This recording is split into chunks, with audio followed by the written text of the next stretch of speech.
This is Flipping Junkie Podcast, episode 14. Welcome to the Flipping Junkie Podcast. My name is Danny Johnson, former software developer turned house flipper, flipping hundreds of houses. Each week, we bring you interviews, strategies, stories, and motivation to help you get started flipping houses and on your way to becoming your own boss and achieving financial freedom. Thanks for spending time with me today. Now let's get to it. All right, today I've got my good friend Nathan Crone on the show. Nathan is the broker for New Western in San Antonio and Austin, Texas, and they did over 370 deals last year. I've sold a lot of houses to Nathan. Incredible buyer. He's quick, makes decisions fast, and pays fair prices. So he's been a good friend of mine over the years, and I'm super excited to have him on the show to share all of his knowledge with all of us. So how's it going, Nathan? Oh, it's going great. Thanks for having me, Danny. Thanks for all the flipping junkies out there listening to us as well. Awesome. So you want to tell us a little bit about your background story, why you got started flipping houses, and how you got started flipping houses? Yeah, sure. So I've always been extremely passionate about investing in real estate, residential specifically. So right out of college back in 2003, I was fortunate enough to meet into the right mentorship, which is really what I think is most important when investing in real estate is who you surround yourself with. And I was fortunate enough right out of college to surround myself with the right people.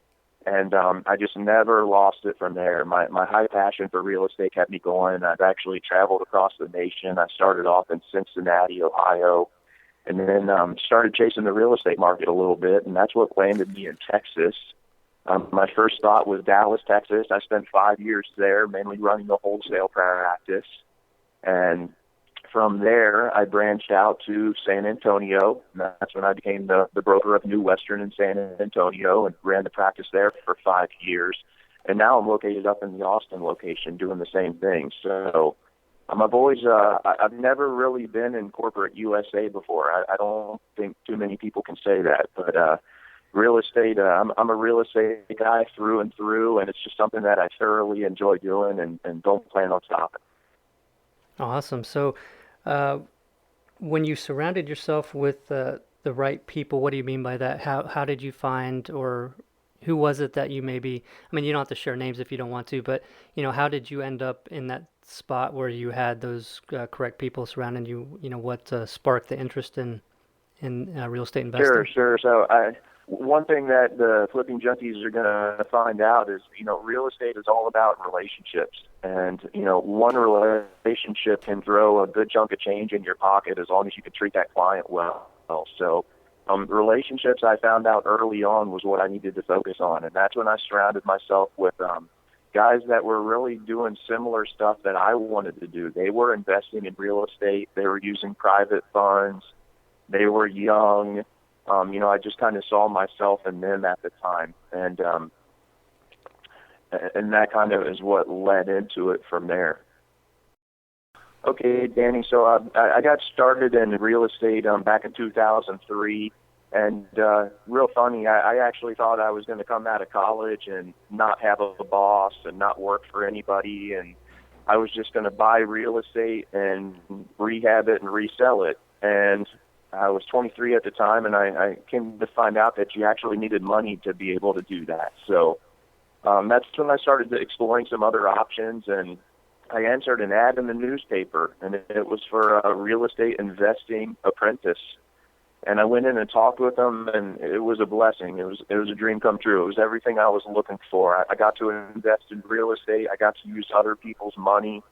We were a quick transactional company, so I wasn't actually doing the rehabs, but what I was doing was going out and acquiring and analyzing the deals for real estate investors.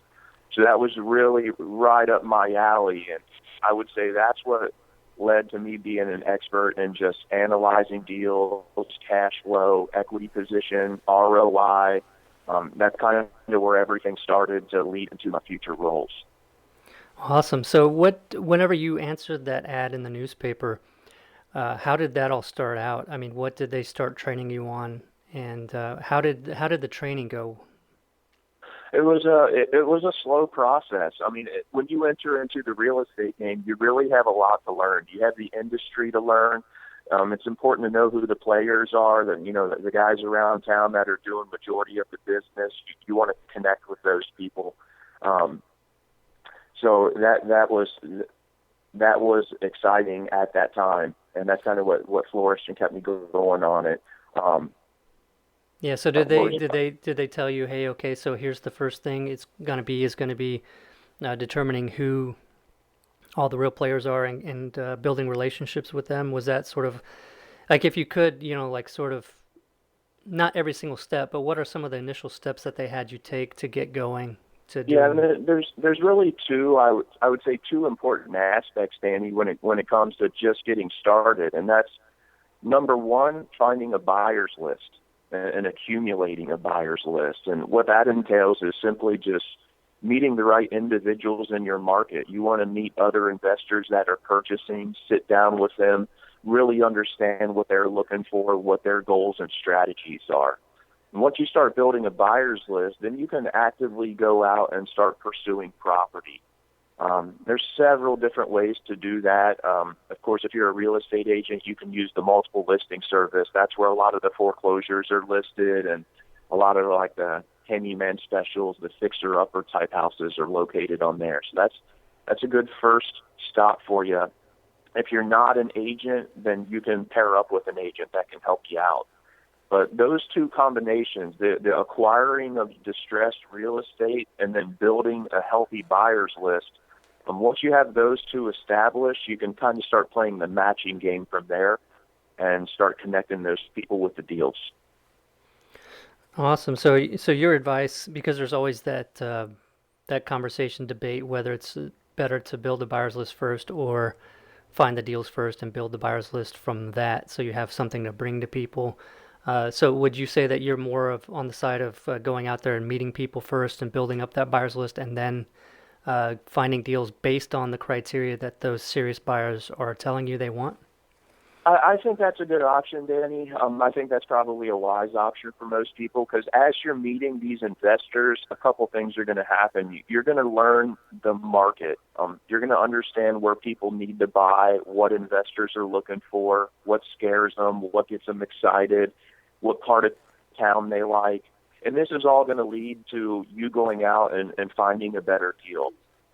With that being said, I wouldn't dilly-dally too long with the buyer's list, though, because I'm a firm believer in, if you have a good house, if you can actually go out and acquire a good house at good numbers, you can find a buyer for it. There is a buyer out there for it. So I think awesome. It's good to be educated on both sides of it.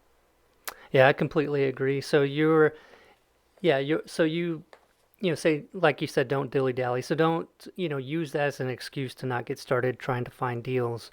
A lot of people do that. They get out there and start trying to build a buyer's list, and it's never big enough. They never feel like they have enough people. And it's easier because it doesn't force them out of their comfort zone. Building a buyer's list doesn't. I mean, some people that is going out of your comfort zone, but I think talking to motivated sellers or chasing deals and making offers is even more so, and it's more scary. So people are afraid to actually do it. So. Yeah, and Danny, also just to add to that, that is true. And the buyer's list that you're building does not need to be 2,000 people long. I think that's important to realize. I think some people go out and they just try to build this massive list, but what they've lacked to do is really understand the intentions of their clients and their investors. You can go meet 3,000 people and send out updates to them via email and just kind of see what sticks on the wall at that time, but really understanding your client is going to ensure their success in the project. And when they're successful, they're going to come back in your door more frequently. So you're really going to retain a client at that time. Oh, that's great. Yeah, because not enough people say that. And I think you hit the nail on the head, really, with, you don't have to have a huge buyer's list. You should have a buyer's list that has serious buyers on it. And then to take it even a step further, like you said, understand exactly what they're looking for. Mm-hmm. That way, when you find something so specific to them, they're going to be really itching to buy it. And then you've got your buyer right away. So, yeah, I think not enough people understand clearly enough exactly what it is that their buyers want. And I guess, I mean, to take that a step further, couldn't you even say, uh, get serious buyers that want different, that have different criteria? So it kind of covers the whole spectrum of the types of leads that you could get. Yeah, that's a great point, Danny. What you're doing is you're kind of just widening your net at that time. So, I mean, you want to have the rental investor in your back pocket. You want the buy, fix, sell guy. You want the guy that's going to buy cheap $30,000 houses. You want the guy that's looking for the $500,000 house. I mean, if you can just get a buyer for every type of opportunity and house out there, then it's going to increase the chances of you pairing up at the end with an investor. Yeah, and knowing what you know now, how would you, if you didn't have a buyer's list at all, and you just went to Austin recently and you sort of dealt with this, and you don't have a buyer's list at all, what do you do knowing now what you know to quickly build that buyer's list? Well, I'll tell you, I've done it 3 different times now. I mean, I threw my whole network away in Cincinnati to go to Dallas, and then I throw my Dallas network away to go to San Antonio, and then I throw that network away to come to Austin. So I'm getting pretty good at it, but I would say if I could recommend anything, it's just spending more time with the client and truly understanding what their focuses are. I can say since I've been in Austin in the last 45 days that I've made some connections that it might take some other people 6 months to make. I've sat with some builders here in town. I've sat with some property management companies that are really good. I've met some other guys like me that are coming across distressed opportunities. So it's a slow process. You really need to be patient with it, but understanding that the small wins equal the big wins at the end of the day. So I come into work and I'm focused and I know what I need to accomplish. I have a schedule written out in front of me and I don't go home until that's done. Awesome. So how did you figure out who to contact? How did you contact and meet with them? You talked about the builders and some of the management companies. How did you determine who you were going to try to talk to and build relationships with? Yeah, there's a lot of different techniques out there to do this. There's 2 different approaches, I would say. One's more of a shotgun approach, and then there's like a sniper approach. So the shotgun approach to me would be like doing a posting on Craigslist. You're putting it out there for the masses, and you're kind of waiting for somebody to call you based on your ad. Or a sniper approach, you're actually going into Deed Recorder or going into MLS, and you're identifying investors that purchased properties cash in the last 6 months. And then you have to be just very resourceful at that time. You have to know how to track these people down, whether that means getting their phone number, connecting on LinkedIn, showing up at the house they just purchased. There's several different techniques from there, but I would say reverse searching and sniping investors is one of my favorite techniques. But I do That's think awesome. that you have to be good at all of them. There's a lot of different websites out there, like Danny, that people can go to. It's basically real estate forums where a lot of information is exchanged, and it's good to establish a presence on these websites. You're establishing yourself as the professional in the investment niche in your market, and that's something that's important. If it doesn't lead to direct sales, it still establishes you as a pro, and people are going to listen to you at that time. Yeah, awesome. And I like the idea of looking for some of those people. I think you said on LinkedIn, right? LinkedIn's a extremely powerful tool. It's Google for finding people. People can look at my LinkedIn page and they can see, I have over 2,000 connections, but I will say the connections I have, they're solid connections. They're not people in China that I'm never going to do business with. They're local real estate agents and investors and title companies and lenders. And I've really done a good job of kind of networking with all those individuals within my industry. Awesome. So I think, yeah, that's a great point though. I mean, you're finding on the MLS, you're finding, and for people that don't have access to MLS, you could always develop a relationship with an agent that can do the research for you to find the cash buyers that bought within the last 6 months, like you had suggested. And then, like you said, going to the house that they bought to find them. I mean, that's that's fantastic because you're going, you're going, if you can't find them elsewhere, obviously they just bought the house. You could go there. If they're not there, you could leave a note and then have, say, would you like to buy more houses like this, and have them call you. And then, but that's proving they've already proved that they can make a decision and are capable of buying the house because they've bought one already. Yeah, you're right, Danny, and that's why I like that type of person, because I'm not trying to figure out if they're an investor or not. I know they're an investor. I see that what they bought, I see what house they bought, maybe what they bought it for. And you're right, if they purchase a medium to large rehab within the last 3 months, you can bet that they're over there working on the property. And it just takes a little bit hustle on your part to go out and actually track these people down. Right. Right, and you've done a really good job in San Antonio building a buyer's list, because I know, I've wholesaled a lot of houses to you, and then you, of course, wholesale the house as well. So you're able to build in enough profit for me to be able to make a profit, and then yourself to make a profit. So obviously you're doing something right. Yeah, and this kind of relates back to what we were talking about earlier as well, as, your buyer's list doesn't need to be 5,000 people long, because I think me and you is a good example, Danny. You're out acquiring property, but you've also just been bringing them right in my door and kind of letting me do the back end work while you go out and look for more property. So I'd like to think that I'm a pretty big asset, and I bring value to myself on that end. So I know you have Absolutely. confidence in me when you bring a property my way. You know I'm going to be there on the close date for you. I believe I'm 100% with you, right? Oh, absolutely. Yeah, yeah. Any time that I've ever called and offered a deal up to you and you said yes, I never, ever, even once for a split second, had any doubt that you were going to close. Yeah, like Good. you always will close. I mean, just been my experience over doing, probably dozens of deals already. So, Yeah, sure. um, yeah, if we could maybe go back a little bit more. I like to ask people about their first deal. Do you remember your first deal and what had happened with that? Do I remember my first deal? Absolutely. It was, I think everybody's first deal is quite the learning experience. Mine definitely was. And you can think of real estate investing like baseball. I think that's a better way to look at it, as opposed to, some of these shows that people are watching on A&E and on TV now. It's like baseball. You're going to hit a lot of singles, and you're going to get a double. Every now and then you'll hit a triple, and sometimes you'll hit a home run. But having the right expectations going into it is extremely important.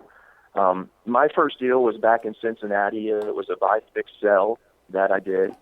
And I guess one tip I would have is, what year build you buy. My first rehab ever was an 1892 build.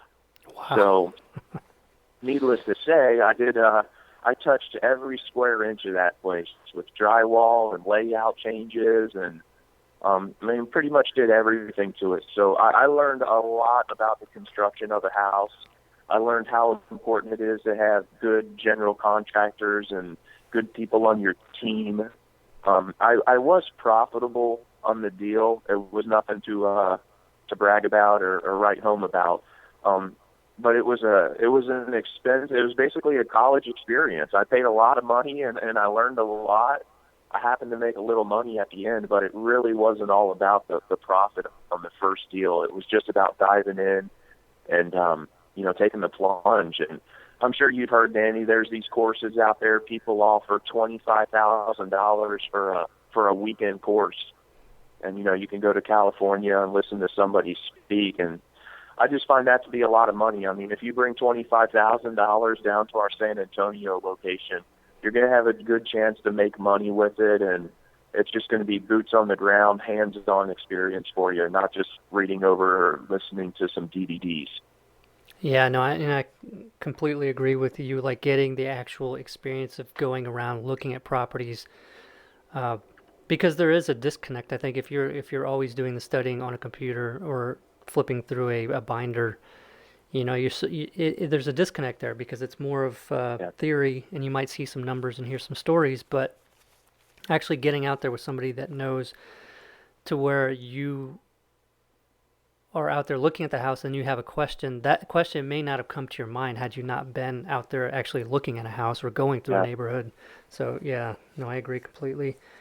There's something to be said for just getting out there and down and dirty in it. You're going to learn a lot more just by diving into your own project. And if you're smart about it, you can keep your risk somewhat minimal, just by maybe purchasing at a low price point or making sure that the rehab isn't something that's going to be over your head. Maybe like just a kitchen update, a couple baths update, and some carpet paint. Maybe foundation or roof or HVAC, any of the big ticket items like that. So one thing we really preach is getting your team together. And what we mean by that is you really need to establish people that are on your team that are going to work for you. So like who are the contractors you're going to use on the project? Who's your back-end listing agent going to be? Where are you going to source your deals from? Do you have the cash, or do you need to go get private funding from somewhere? So all of that is building your team together, and deal by deal, your team will get stronger and stronger. So, by the time you're on deal number 5, you should be oiled up and running really smooth at that time. Right, and you guys actually, you had mentioned, bring 25,000 down to our San Antonio office. You're not talking about like a sort of training course kind of thing, right? I mean, you guys basically help people get started and find the deal, and then help them put their team together to get it done. Is that a paid thing that you guys offer? No, it's not paid. People can come in and sit down for a free consultation today if they like. They can just get a hold of one of the new Western members in San Antonio or the Austin location. But essentially the reason why I said 25 is, this is real estate investing, which means, you have to have some cash reserves on the sideline. We're not playing with the money that you need to make your monthly bills with. So with 25,000, you can meet a private lender, or we also have some financing options for you as well, to where you can enter into the real estate investing game. But I wouldn't recommend investing if you have below the $25,000 cash reserves to apply towards it. All right, great. Yeah, I just wanted to clarify that because I didn't want anybody to think that was sort of an offer to come in and pay you guys that much for training. You guys actually provide the training and get people the deal. And you just say the 25,000 just because that's a good reserve amount to be able to get you into getting financing for property. That's right, yeah. What we teach, we're investment mentors. What you go to the course and learn, that costs you $25,000 over a weekend. We will literally hold your hand and just babysit you throughout the transaction, open up all the doors for our contacts, and really just be there for you throughout the whole process to make sure you can exit out efficiently. Our main goal is to get you back in the door for the second time. Awesome. So can you tell us about a deal that you've done recently? Walk us through every single sort of detail about how you found, how you got the lead, how you got the property, the analysis of it, and sort of all the details. Sure. I've done a couple recently. I guess my most recent one was located in Universal City, and this is in the northwest area of San Antonio. And this lead I actually sourced from a radio commercial that I had. And they called me up off of the radio, and we got to just talking about their house a little bit, and come to find out the wife had a custom new build picked out. And the husband was interested in taking his to-do list all the way down to 0. So he thought this was a good option too. So they wanted somebody that could come in cash. Their house needed some update work. More importantly, they just had their eyes on the prize, and that was this new house that they wanted to live in. So I was able to come in and negotiate an offer for them. I actually purchased the property for $75,000. I did pay cash for it. I put $20,000 into the property. So I rehabbed a couple things. I got rid of an above-ground pool, framed the bathroom in, put new appliances in, and kind of just did a cosmetic job, painted and updated some doors. That property is worth $150. That house would sell on the market for $150. So I got some good equity in that one. But more importantly is the cash flow side of it. I am a buy, fix, and hold investor. So I'm currently building a rental portfolio I'm interested in the passive income monthly. And this one I just rented out. I have it rented out for $1,400, and I have taxes and insurance going out at $300. So this is about a positive $1,100 cash flow for me on this deal. And keep in mind, that's because I purchased it cash. If I was to leverage myself, I'd see a lot less cash flow than that. Right. So that's pretty awesome. And I think, I agree with you on buying houses. It seems like you're buying houses on a, it's pretty much like the rehab fix and flip sort of buying criteria, and then you rent them out and have a huge cash flow. Because I see a lot of people that go out to get rentals, and they justify paying way more for these properties and having a lot, being happy with maybe like $50 a month cash flow. And I just like, I would never be happy with $50 a month cash flow. It's not worth the headache, and you probably won't even end up with cash flow on the positive side when you go after that. So is that sort of, whenever you buy these buy and holds, what's the criteria you're using? Are you using just sort of the fix and flip, percentage of ARV, or do you have a different criteria for them? Well, I may be different than some of the listeners and some of the people out there. I have a little bit of a unique strategy. So I really just take my time. I'm not one of these investors that is leveraged and needs to do 3 deals at a time. I basically wait till I'm in a cash position to where I can afford to purchase my next rental. And then I buy it, and then I rehab it, and then I get it rented out, and then I start scouting out for my next one. So I'm pretty much just one at a time. I just find that to be easier for myself, and there's no need to dive into 10 of these and overextend and over leverage myself. But when I am looking at the purchase price, Danny, obviously I want the best deal I can. I want to see a win-win for everybody. But you mentioned something that I definitely do. When I purchase these houses, I'm going into them and I'm basically doing a full remodel. What I mean by that is I'm getting it ready for resale, even though I'm renting it out. And the reason why I'm doing that is I'm buying at such a discount to where I can afford to do that. And also, I'm not the type of landlord that wants calls every day about the toilet being clogged up or the plumbing. So I go in there and I fix them up really nice, and then I just rent them out. And that way the tenant's real happy with the place they're in, and I'm not receiving a bunch of calls as a landlord for me to go over there and fix little things on the property. Right, that's a fantastic idea. And then I think you probably end up with a lot better quality tenants because you have a nicer place, right? And then so you don't have the hassle of people not paying you on time, and or at least probably less likely to not pay you on time. That's right, Danny. I'm knocking on wood right now, but you're exactly right about that. There's a couple different types of landlords. I'm sure you've heard of like the slumlord before. That's the guy that owns a bunch of $20,000 houses and doesn't care what type of condition they're in. I'm pretty much the opposite of that. Every house I buy, I'm pretty prideful about. I like the house. I like the area. I like owning it. So I kind of look at it from that point of view. As, if I feel comfortable over in the area, then I'll consider it. But if I go to the house and for some reason I feel uncomfortable, then I would just pass on that opportunity and wait for the next one. Yeah, absolutely. And yeah, there's so much that can be said about that, because I think a lot of people go to training and see these numbers on paper for rentals, and they say, well, you can buy this piece of junk over here, slap some paint on it and put a tenant in there and make so much cash flow, and that looks awesome on paper. But man, as soon as you start getting some of those tenants and just the hassles that they create and the problems that they create in your life, is just not even worth it. Mm-hmm. To me, absolutely. Let me try to explain this to the listeners, Danny. Just the difference between buy, fix, sell and buy, fix, or rent. And this is my point of view on it. Obviously, people may think differently, but buy, fix, sell is a short-term job. That's where you work X amount of days for X amount of dollars. Where a rental property is a true investment vehicle. That's where you place your money, and then that money continues to work for you until you don't want it to anymore.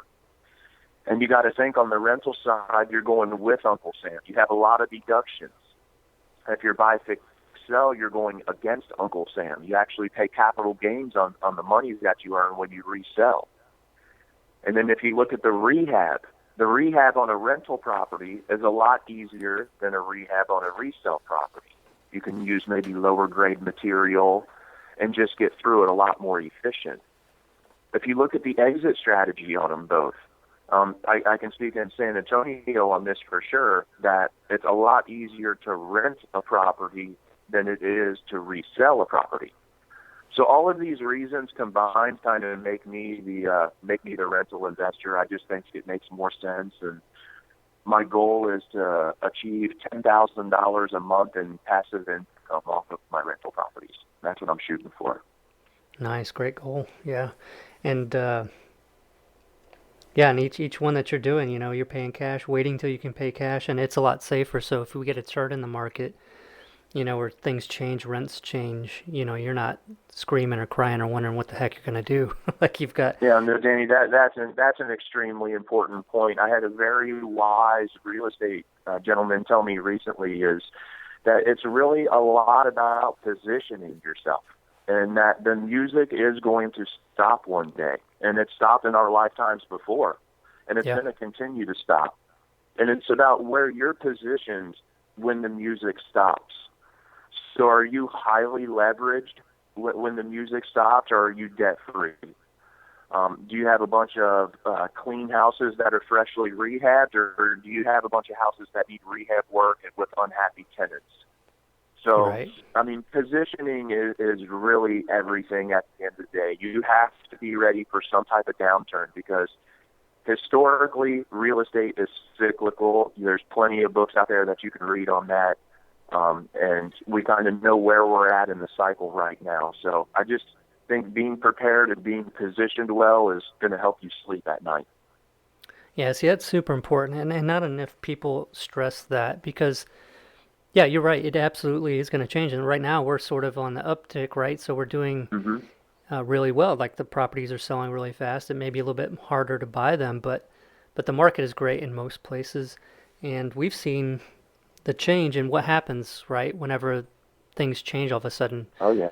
Competition dies, and competition dies because people go out of business. People that were buying, like leveraging way too much or like changing their buying criteria so that they could buy more at lower margins. Well, things can happen pretty quick and the market can change pretty quick, and then you're left, scratching your head wondering what happened. But sounds like you're keeping an eye on things, and even if it does change, it's not going to stress you out because you're prepared for it. It's hard to go wrong when you own cash rental properties. Even a downtick in the market, you don't have that debt, you don't have the mortgage hanging over you. As long as you can keep it rented out, which I think you should be able to if you bought in the right area and did the right rehab work to it, then I think you're going to be pretty comfortable. Great. Hey, would you mind sharing us maybe do you have a deal that you consider to be like one of your best deals that you've ever done that you could share with us? Oh man, my best deal I've ever done year to date, that one's I think pretty easy.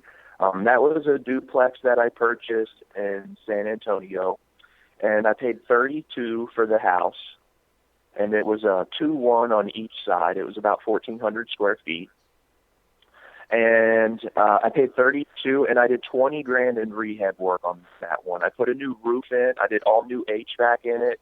Replaced a few things in the kitchens. Replaced a few things in the bathrooms, and then just laid down some nice flooring. Did some landscape work. And that one I currently rent out for $650 on one side and $675 on the other side. And I own that one cash as well, so I'm into that one for about $55,000. It's worth about $90 to $100, but it's a duplex, so I don't really look at the equity play too much on that one. This one's more about cash flow for me. So I got $1,375 coming in the door, and I have taxes and insurance at $300 going out the door. Wow! So this is another $1,000 monthly play for me. And I have some pretty good equity position in it, and I did that all with a $55,000 investment. Yeah, so, I mean, that brings home the point of of your goal. And some people might have thought, well, I mean, heck, he's waiting until he's got cash to buy these properties. It's going to take him forever to do this stuff. But consider this. I mean, you've just talked about two deals where you're basically cash flowing over $1,000 a month, and your Right. goal is 10,000. So how many of those do you need? Right? You need It's like 10 of what? them, yeah. And at the time when you owe 10 of them, that's your 10,000 coming in a month. But you got to keep in mind that you purchased all these cash and that they should be appreciating as well. So you should own over $1 million in real estate and cash flow $10,000 a month. And I think anybody can live off of 120 grand a year. Oh, absolutely. Yeah, especially when you don't have a lot of debt too. I'm sure you probably live for the most part debt free as well. If your investment criteria is the I, same I way. yeah, I pretty much do, and I know some people give me flack on that. They say, "Hey, now's the time to leverage. The interest rates are so low right now. Why aren't you leveraging so you can do more?" And I hear that a lot. But hey, I mean, if I can sleep better at night knowing I don't have all the debt hanging over me, then that's just the way I'm going to go with it. So I mainly do it just because it makes me feel comfortable. No, I agree with you 100%. And that's the way we try to be as well. Because yeah, anytime you take on debt, I mean that's you're selling off that chunk of your life. You've got to pay that debt. You can't just not pay Yeah, it. So, if you ever want to make it to where you don't have to work one day, you can do it a lot sooner if you live a little bit more frugal that's right. That's right, Danny. And lifestyle. you know too that it you want to look good on paper. If you ever get a loan for a house or a loan for a car or any type of loan, they look at your debt to income ratio, they look at your credit score. I mean, all of that stuff is extremely important if you're going to be a real estate investor. You have to have great credit, you have to have the bank connections, and you just got to be really good looking on paper. And having low debt or no debt really helps that situation out. Yeah, absolutely. So, do you have any other goals currently in the business? You had talked about your passive income goal that you have. Do you have any other goals that you have that you're working towards? Maybe some of the wholesale flips or something like that. Yeah, I have a couple things. I mean, one thing I'm trying to do as a real estate investor is become a little bit more diverse. I think that there's a lot of opportunities out there that you can take advantage of if you're just smart and resourceful and know the right type of transaction. So I recently have done an owner finance deal. That's something that I enjoyed. I would consider doing more of those. But I'm really trying to become more diverse person with my personal investments. Um, in regards to New Western and the wholesale practice, San Antonio, I would say, is pretty oiled right now. We're putting out a little over 20 properties per month out of that location. I'm focusing on the Austin office right now, and then eventually I'd like to get down to the New Braunfels, San Marcos area, open up a small satellite location there, and hopefully be able to provide about 10 more opportunities a month for local real estate investors in that area. At that time, that would kind of lock down the 35 corridor for me in between San Antonio and Austin. So that's kind of my long-term, I'd say 2 to 3 year vision. Wow, cool. Yeah, and and some people might say, well, you're in Danny's neighborhood too. We're in San Antonio, and a lot of these areas as well. And they might, you might look at that as well. He's your competition, but I never do because we help each other. I've got deals that I can sell to you and not have to worry about trying to find a buyer. And there's plenty of deals out there, so it's always Oh, there's best to build the relationships and not look at it like it's competition that you want to crush. You know. Yeah, yeah. I mean, there's two ways to do it, to look at it. Yeah, you can say, hey, I want to crush the competition, or you can say, I want to work with the competition. And I think it Both. goes both ways, really. I mean, there's some people that maybe you don't want to be involved with just due to their business practices. Maybe you don't agree with, but there's other people like yourself out there, Danny, that you can form great relationships with and just have a lot of fun working with each other. I think that's the name of the game at the end of the day. Oh yeah. So yeah, we've done that. We've connected with you and several other people like you, and we hope that we're treating you well and you're treating us well and you enjoy working with us. And that's a good example of just how you could view somebody as competition, but really they're an asset to your network.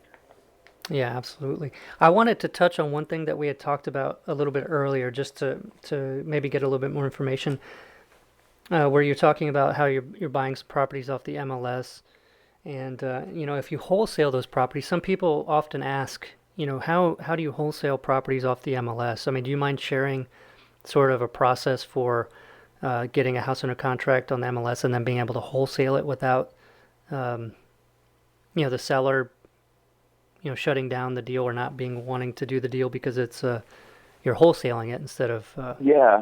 So, I mean, oftentimes I wouldn't say the seller necessarily has a very clear picture that I'm going to buy this house and then hours later resell it.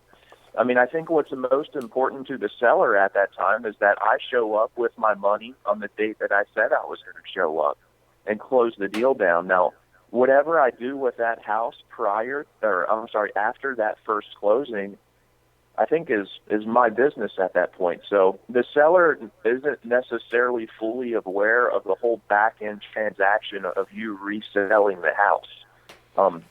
With that being said, we do disclose in our contracts that we have the right to resell the property at any time. So we are disclosing that to the seller.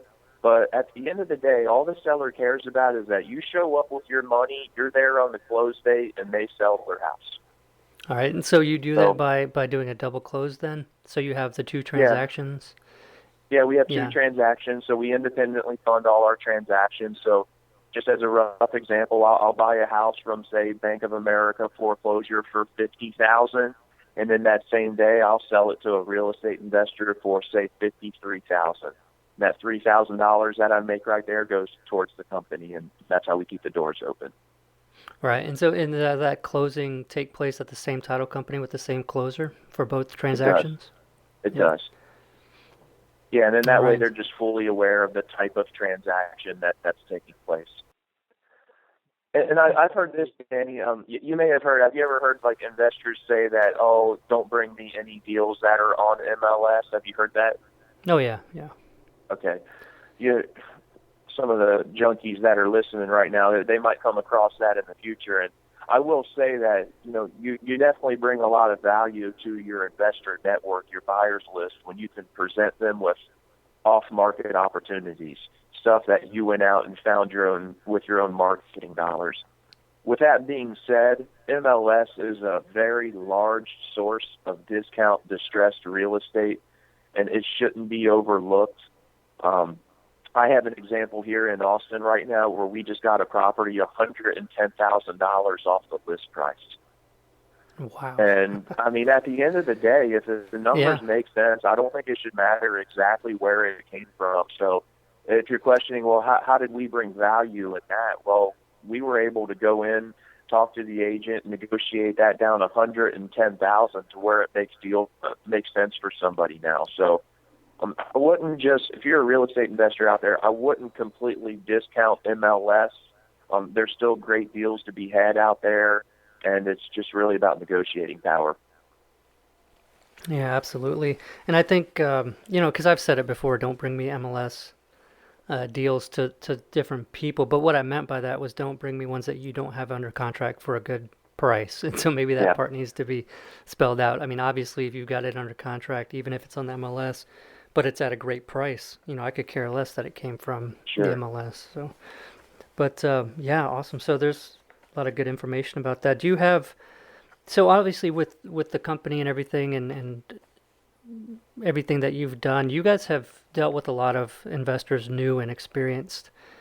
Is there something with the newer investors that you've noticed where some people end up doing really well in this business because they have a certain character trait or something that the ones that didn't do so well maybe were lacking? That's a good question, Danny. I can't say that I've identified maybe an exact character trait, but I will say this: the people that are resourceful, I find out, just end up doing well on projects. What I mean by resourceful is just that they have the intelligence and the general knowledge. They know the transaction well enough to maybe market it better on the back end, or find better contractors, or find a better deal up front. Just being a resourceful person is really essential in real estate investing. Another trait that I do see too, Danny, is that you have to be somewhat hands-on. I mean, if you're a real estate investor and you don't think you ever need to go to your project, or you're never going to need to fix anything over there, it's just that's absurd. I mean, you have to be somewhat of a hands-on person and be able to, take care of your own problems that you have. So I would just say, being resourceful is extremely important, and then being hands-on on your projects, I think, is really good. Yeah, that's awesome. That's a good answer. I don't think I could have said it any better. Yeah, I mean, the amount of things that come up with every kind of deal. I mean, I guess it's the people that maybe look at things instead of saying, oh man, I can't believe this happened, and then get upset and sort of take the rest of the day off. It's, they say, okay, well, this happened, that sucks, but what can I do? It's just immediately clicking in their head, like, what can I do to take care of this and move on? That's right. Just the way we've got to be. Is there a book that you've read? Do you read a lot of books? Is there a book that you've read recently that you could recommend? And I can recommend 2 books. I mean, to me, these are just the top 2 books that really anybody should read. If you could only buy 2 books, I would pick up these books and just read them over and over. And that is Think and Grow Rich by Napoleon Hill, and then 7 Habits of Highly Effective People by Stephen Covey. I mean, I would buy those books. You can get the audio books if you like, but I would just listen to those over and over. I mean, it's the essential, just basic elements of this business and how to treat people. And we started this conversation off about talking about how important relationships are, and that's really what real estate is. It's all about relationships and people wanting to work with you. So reading those books will not only improve your business life, it'll improve your personal life as well. It'll come full circle. Great. Yeah, I like those books a lot. And your point about rereading them is very important. I don't know how many times I've read a book again and found different things that either I forgot or just didn't speak to me at that point in my life. And then later, when you read again, then you're at a different point and things mean different things. That's pretty cool. Yeah. So is there a way that the people out there, listeners, can find you? Yeah, I'm out there on the web. I can give everybody my email address, and that's nathan.cron@newwestern.com. So that's nathan.cron, as in Nancy, at newwestern.com. But you can also find me on my LinkedIn profile as well, or you can just go to newwestern.com, and you can register on there to start seeing our available properties and come in and sit down and have a consultation. I'd be happy to meet with anybody. Awesome. And I highly recommend that too, because Nathan knows this business inside and out and everybody he works with. So I would highly recommend that. And of course, we always have the show notes on Flipping Junkie. If you go to flippingjunkie.com/Nathan Crone, and that's NATHANCRON. So flippingjunkie.com/Nathan Crone. We'll have links that he just mentioned, a link to his LinkedIn profile, and for the books that he recommended, and the important things from this episode to review, so that you can go through the key items if you want to. Hey Nathan, I really appreciate you joining me on the show. You shared a lot of great info, and I'm really grateful. Thank you. Thanks, Danny. Appreciate you having me on. All right. Have a great day. Thank you. You too. Great. Well, I really enjoyed doing that episode with Nathan. I hope you enjoyed the show. And, the message here that's very important is just to stay conservative. And, some people try to grow too fast or do too many deals instead of trying to do deals that make big profits. So just be careful with that. And be sure to subscribe on iTunes and leave a rating and review for the show.